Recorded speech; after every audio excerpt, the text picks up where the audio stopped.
Hello po sa inyong lahat mga ka-crypto. Ako po si Pinoy Crypto Trader at sa video na ito ay atin pong pag-uusapan ang aking technical analysis dito po kay Pepe ngayon pong June 24 taong 2024. Quick update lamang po tayo rito kaya diretso na po tayo sa pagti-technical analysis dito po sa kanyang daily chart time frame na ito. At ayan ang kanyang nabuong candlestick kahapon ay isa po itong bearish candlestick katulad po ng ibang mga meme coins natin at maging kay Bitcoin.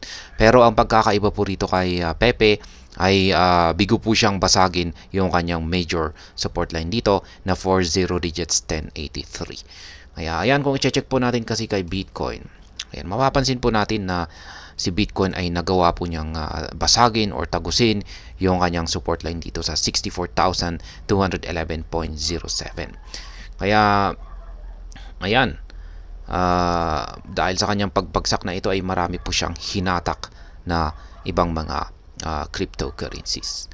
Pero pagdating po rito kay Pepe ay ayan, nagawa na rin po niyang hatakin yung itong si Pepe, kaya nabuo yung kanyang bearish candlestick dito kahapon. Yun nga lang at nagawang pigilan ng major support line natin dito sa 40 digits 1083 ang kanyang pagbagsak. Nagpapakita lamang po ito na talagang matibay ang ating major support line na ito dito kay Pepe. At hindi po niya ito basta-basta mababasag.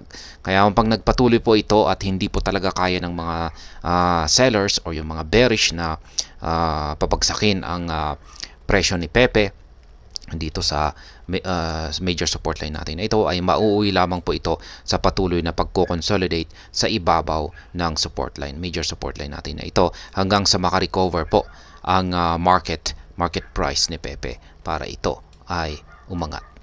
Pero ayan, pero kung sakaling biglang ginulat tayo ng mga bearish at nagawa nilang basagin yung major support line na ito, ay makakaranas po ng matinding pagbagsak ang market price ni Pepe at posibleng umabot po siya hanggang dito sa 50 digits 438. Yan, syempre una ay dito mga minor support line ang mga ito.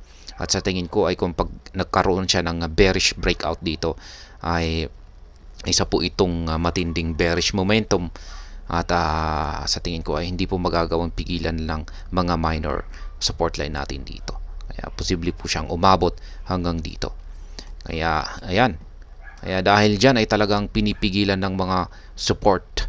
Ayan, ayan yung support line natin dito sa 40 digits 1083 ang pagbagsak ni Pepe.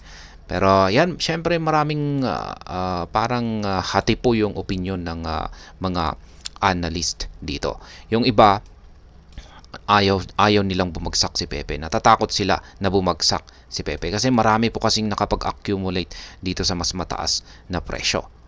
Ayaw po nilang bumagsak or takot po silang bumagsak si Pepe. Yung ibang mga analyst ay mas masaya kung babagsak si Pepe hanggang dito sa 50 digits 438 kasi mas makakabili po sila sa mas mababang presyo. Yan naman po yung mga analyst na gustong mag-accumulate dito kay Pepe sa mas mababang presyo.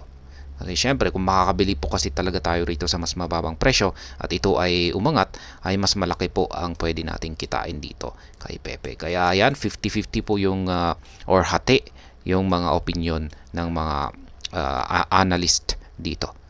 Kaya ayan, pero pagdating po sa aking analysis ay gaya po ng sinabi ko kanina ay kung nakasalalay po sa ating major support line na ito ang magiging galaw ni Pepe. Kung magagawa po niyang pigilan ang patuloy na pagbagsak or patuloy na bearish momentum nitong si Pepe ay mauuwi lamang po ito sa pagko-consolidate dito sa ibabaw ng support line natin na ito. Pero pag hindi ay ayan, maaari po siyang bumagsak hanggang dito sa sunod na major support line natin dito sa ibaba.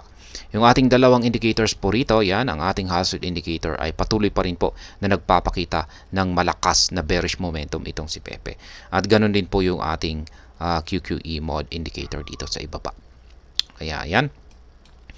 Yan po yung aking mga live spot trading positions dito po kay Pepe. Meron na lamang po akong dalawa na take profit dito or sell pending order dito sa itaas at tatlong mga buy pending orders naman po rito sa ibaba.